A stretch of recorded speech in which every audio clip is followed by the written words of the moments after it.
এইমাত্র আবহাওয়া অধিদপ্তর থেকে পাওয়া খুবই গুরুত্বপূর্ণ খবর। নদীবন্দরসমূহকে ১ নম্বর সতর্কতা, ৪৫ থেকে ৬০ কিলোমিটার বেগে দমকা বা ঝড়ো হাওয়া বয়ে যেতে পারে। সে সাথে দেশের কোথাও কোথাও মাঝারি ধরনের ভারী থেকে ভারী বর্ষণ হতে পারে। আজকে এবং আগামীকাল কোন কোন বিভাগে ঝড় বৃষ্টি হবে এ বিষয়ে কি বলল আবহাওয়া অধিদপ্তর তা জানিয়ে দেব বিস্তারিত এই ভিডিওটিতে। সবার আগে সঠিক আবহাওয়ার খবর পেতে চ্যানেলটি সাবস্ক্রাইব করে রাখুন। এবার দেখে নিন বিস্তারিত। আজকে সারা দেশে দিন এবং রাতের তাপমাত্রা প্রায় অপরিবর্তিত থাকতে পারে বলে জানিয়ে দিয়েছে বাংলাদেশ আবহাওয়া অধিদপ্তর। মৌসুমী বায়ু বাংলাদেশের ওপর মোটামুটি সক্রিয় এবং উত্তর বঙ্গোপসাগরে মাঝারি অবস্থায় রয়েছে। আজ সকাল 9:30 থেকে সন্ধ্যা 6টা পর্যন্ত আবহাওয়ার পূর্বাভাসে বলা হয়েছে খুলনা, বরিশাল, পটুয়াখালী, নোয়াখালী, কুমিল্লা, চট্টগ্রাম এবং কক্সবাজার অঞ্চলসমূহের ওপর দিয়ে দক্ষিণ বা দক্ষিণ পূর্ব দিক থেকে ঘন্টায় ৪৫ থেকে ৬০ কিলোমিটার বেগে অস্থায়ীভাবে দমকা ঝড়ো হাওয়া সহ বৃষ্টি বা বজ্র বৃষ্টি হতে পারে। এসব এলাকার নদীবন্দরসমূহকে ১ নম্বর সতর্ক সংকেত দেখাতে বলা হয়েছে।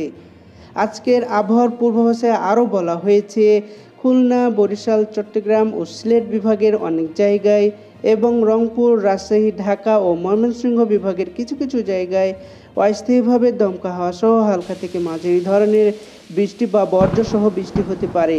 সে সাথে দেশের দক্ষিণাঞ্চলের কোথাও কোথাও মাঝারি ধরনের ভারী থেকে ভারী বর্ষণ হতে পারে। আগামীকাল সকাল 9টা থেকে ঢাকা, খুলনা, বরিশাল, চট্টগ্রাম ও সিলেট বিভাগের অধিকাংশ জায়গায় এবং রংপুর, রাজশাহী ও ময়মনসিংহ বিভাগের কিছু কিছু জায়গায় অস্থায়ীভাবে দমকা হাওয়া সহ হালকা থেকে মাঝারি ধরনের বৃষ্টি বা বজ্রসহ বৃষ্টি হতে পারে। সে সাথে ঢাকা, খুলনা, বরিশাল, চট্টগ্রাম ও সিলেট বিভাগের কোথাও কোথাও মাঝারি ধরনের ভারী থেকে ভারী বর্ষণ হতে পারে। আগামীকাল বৃষ্টিপাতের প্রবণতা বাড়ায় সারা দেশে দিন এবং রাতের তাপমাত্রা ১ থেকে ২ ডিগ্রি সেলসিয়াস হ্রাস পেতে পারে বলে জানিয়ে দিয়েছে বাংলাদেশ আবহাওয়া অধিদপ্তর। আগামী ৫ দিন বৃষ্টিপাতের প্রবণতা অব্যাহত থাকতে পারে এবং ক্রমশ তা বৃদ্ধি পেতে পারে। আজ সকাল 6টা পর্যন্ত গত ২৪ ঘন্টায় দেশের সর্বোচ্চ বৃষ্টিপাতের পরিমাণ ছিল খুলনা বিভাগের কয়রাতে ৮২ মিলিমিটার।